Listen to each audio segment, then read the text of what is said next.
Hello and thank you so much for watching. If you haven't subscribed to our channel yet, we'd really appreciate it if you would. Today we're going to go over the mods I've done so far on my HasLab Proton pack. This one was stock up until about a week, 2 weeks before Halloween. I really wanted to do the Keep Alive mod just because I've heard how annoying it is to keep having somebody flip the switch or hurt yourself trying to reach for it. So I was already going to open it up to do that, and I'd had kind of a vision to do some lights. So I want to go over all those mods that I've done so far, some of the mods that I do plan to do in a part 2 of this. And then I'll do the time lapse where it shows me doing all the work over like 3 nights in order for you to kind of see what's going on. And then there'll be a follow-up video, I don't know exactly when, with all the additional mods that I'm going to do, like a speaker output and some of those things. So the original idea for the lighting came about because I wanted to do something on the hose here. Just thought it looked a little plain, really wanted it to stand out. And you'll see in the time lapse I tried to wrap the gas mask portion here real tight. It was too busy. And I've noticed the more you bend this fiber optic line, the less distance it'll travel as far as having good light. So I ended up kind of going loosely with it around here, which worked out nice because I've got this black wire that I ran for the emitter that's actually on the wand itself in here. However, I think I don't like it wrapped around this way. I think I want to go back and kind of do it parallel, you know, one on each side all the way around, and do something kind of like these black rubber bands. These actually came off of some cables that come with Ubiquiti network equipment. I wish I had a bunch more of them, so I think they'd fit just great around there to hold this down. I do have some of their bigger ones, but they're a little too big, so we'll figure it out. Maybe zip ties, maybe something else. But basically it's a 12-volt car LED fiber optic lighting kit. This is it here. It was not expensive. It is, you know, already 12 volt, which made it easy to work with the talent cell. But what's weird about it is it comes with this flat side, and I didn't realize that fully when I purchased it. But basically, because it's meant to like tuck into things in cars, it's got this flat piece. So first I tried just like trimming it off, and then I finally figured out you could just score this and then it would be able to like peel out. I'll skip most of that in the time lapse because I spent a lot of time figuring out what to do there. But I figured out you can also just order it on its own in like a 3mm. What was inside I think was like a 2mm. So what's on the wand is actually a little bit larger diameter than the fiber optic line that was inside of that. You'll also see there are some spots I like got into it, so not ideal. You're really better off ordering the, you know, fiber line that doesn't come with, you know, the little sheath and the angled piece and all that. Though I did try to utilize the fact that it had this for like a mounting surface to get on the wand, but that didn't really work out. Now the wand, it turned out pretty good. You know, I used zip ties to tie it down. You can see all this stuff kind of moves if it wants to. I did take the fake gaff tape grip off. But I'm certainly not done. As you'll see, I've got a ton more parts here already. I've got a JBL to do a speaker mod. So I'm actually going to use one of these line level converters. I'll do links in the description for all these things.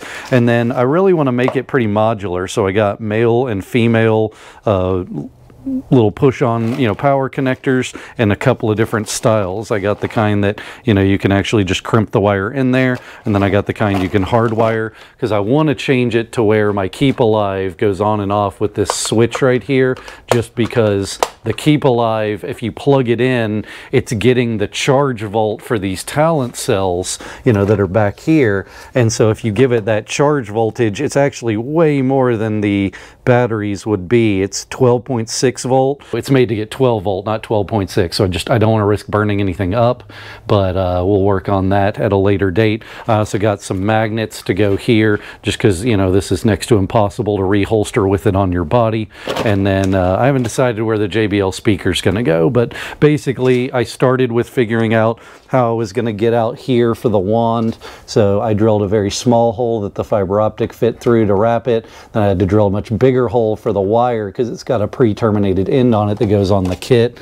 And then I wrapped those around. I used twist ties for the most part to get it on there to figure out how I wanted things to sit, and that way I could go back with the zip ties like this in order to secure it. Not everything's perfect. I mean, this was not a rush rush job. That time lapse is over like 3 nights working on it, but you know, this doesn't look the best here, so I do want to redo it. I've got to keep alive for the wand I haven't installed, so I knew I'd be taking this back apart, use some gaffer's tape to kind of finish it out, and I certainly want to clean that up. I think I want to get 84 grips for it. I really don't like the fake you know, gun stock or, you know, part.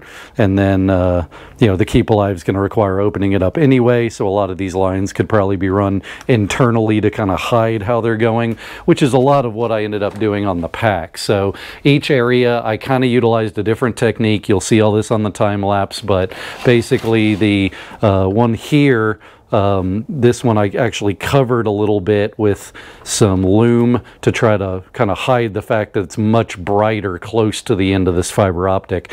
But that is actually one of these emitter heads where I actually drilled a hole to make that whole thing stick out right there.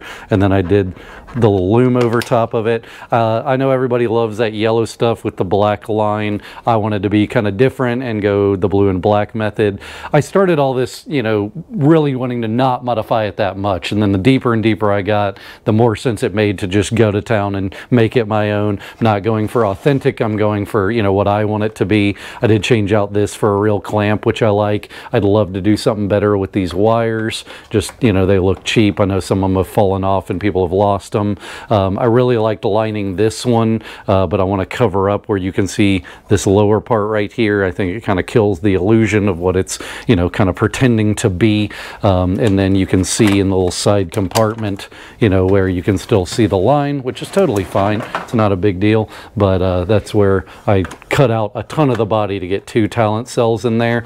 I wasn't really going for 2 talent cells from the angle of needing that much battery capacity. It's more about current draw, and I know this gets a little complicated for some folks that aren't used to working with low voltage, but long story short, you can't just draw as much current as you want at whatever rate you want out of a battery. They've got a certain amount they're able to safely put out, and if you exceed that, you can burn things up. And so between the fact that the pack is going to be running off one of the talent cell batteries that I put in here, and I double stacked them to where I can switch them on and off together, which is nice, but then the other one is really dedicated for the LEDs. So after doing the math, if I used all of the emitters that come with this kit, I'd be pushing the limit of what that talent cell is made to output continuously as far as amperage. Still thinking about, you know, changing this. This is really stiff. I know everybody complains about it. Thinking about changing these fittings as well. Definitely want to get rid of the orange tip. I think I want to get a acrylic, you know, tube extension for that. Really want to eliminate as much of the gaffer's tape as I can, just for more permanent solution. I may order one of those covers and ditch all the fake copper wire and all that. I just think it looks kind of cheesy. Of course, I'll have to fill those in some way somehow, but you know, still a work in progress. I got done what I wanted for Christmas, or for Halloween rather, in order to be able to show it off, and several people said it was the best, you know, adult costume at events that I went to. Didn't win any awards because I didn't enter anything, you know, but I might have otherwise. Did come up with a neat way to kind of keep it all together for charging 2 talent cells, but the LED kit doesn't seem to care about the voltage. Cars run 12 to 14.4 volt, and I think this kit actually said that it would take quite a wider array of voltage up into like the 15, 16 volt area, so I'm not that worried about burning it up as much as the board, you know, that came in the pack from the factory. The hardest part was probably getting the wire to come out of here. I ended up trimming some of the rubber out of this so that it would sit right, and then, you know, getting a long enough drill bit to reach all the way through that opening to drill up through here to be able to feed it. Now I was going to feed it down and return it and then use it more, but obviously, you know, with distance it starts losing the quality of light a little bit, and so I just kind of snuck it from there down, up, over here, and then that's the line that comes out actually inside of the loom here. So let me turn off the lights so you can kind of get a better idea. So there's the loom. It's a little dim compared to the others because it's inside of there, and I did figure out this is pretty hard to see what's going on without some amount of background light, so hopefully that's enough for you to kind of better see the pack with the lights on it. And then of course still got the Keep Alive and love the whole setup. I am having that issue with the wand on occasion, especially when the battery's not full. See, it just shut off. So I think, again, it's an amperage draw issue with that piece that goes inside of the thrower handle. I think it's getting good contact enough to get enough power to it that when I switch these on, it works. But then once you got to do that last one, I think with the motor and that speaker, see, it worked that time. I think it's drawing a little bit too much current to where that shuts the wand off. So I'm going to be redoing that. I haven't decided what method, you know, the foil method, or I could do some solder or just hardwire it for all it matters at this point, just because, you know, I'm in deep enough that none of this stuff's getting put back to factory. I do have a silver tip wand I'm going to leave alone. I got that early on, but this one, since it's the orange tip, just don't really care. So we'll move on to the time lapse so you can see it. I'm not going to go on the inside of this thing yet, just because I don't want to open it up again right now. I almost forgot to show y'all one of the best parts, and it's the remote. This does have an app that works with it too. It didn't work for me, and I'm not sure if it's not getting good Bluetooth range in here. I mean, it's just plastic, so it shouldn't be a problem, or if there's like a QR code or something on the little device I need to scan. But I really wanted it because this pocket remote is so easy, and you can just turn it on and off with this. There's brightness, which I just keep mine all the way up, but I love how you can just cycle through all the colors here. It's really pretty good looking. I will say that some of them are pale compared to others, so let me get a little background light. So this obviously is red.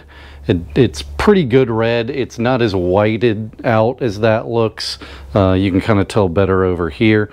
And then we got green, which was actually the original color I thought about doing, especially for the wand hose there. Blue, of course, love. The white is very yellowy, orangey. You can't really tell on camera. It's not white, that's for sure. The orange is darker orange than the white. The yellow is still fairly orange, but it's a yellowier orange.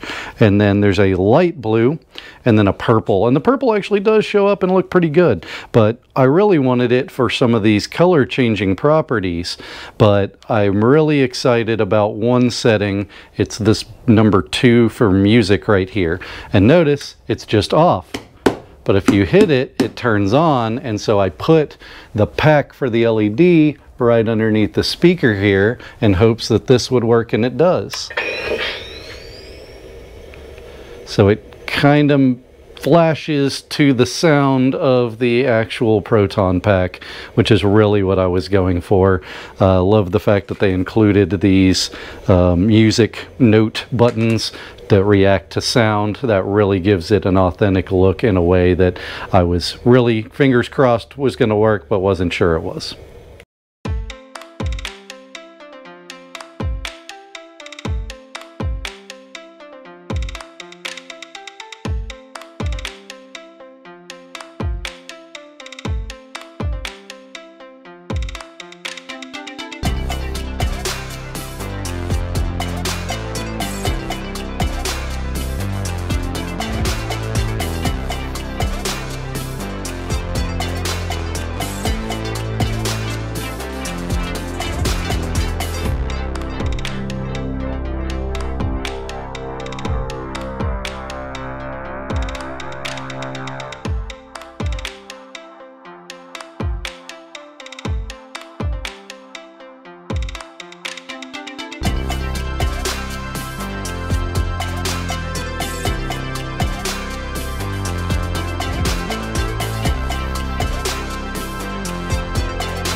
I really enjoyed working on the Proton pack. I've been waiting most of my life for this. I fell in love with Ghostbusters watching the cartoon. It was the first full-length movie I ever saw when I was like 5 in 1988. And to be able to own a Proton pack that wasn't too grand and all bespoke and hand-built is a big deal. It's, you know, opened a lot of us up to dreams that we've had for a really long time. That said, it's a project that's never going to be done, and that's okay. But I'm hoping that y'all will enjoy seeing what I've done so far. I'll do a part 2 where I'll open it up to do some more interior mods, where I'll show better how I mounted like the car LED kit and all those pieces. But so far, I'm loving it. It's had a great, you know, response from people around me. Nobody's been negative. Everybody's been really positive, and I'm really excited to be able to continue to work on it in the future. I'll put links in the description to all the components that I've used so far, and I'll try to get an updated list, as well as I think on Amazon I'm going to actually make like a marketplace storefront page just for the Ghostbuster stuff that I'm using. But if you have any questions, please put them in the comments below. Please like, share, and subscribe, and if there's anything you want to add I didn't include, you can put that in the comments as well. I'm always glad to learn something new, and I know most people working on these are as well. Thanks.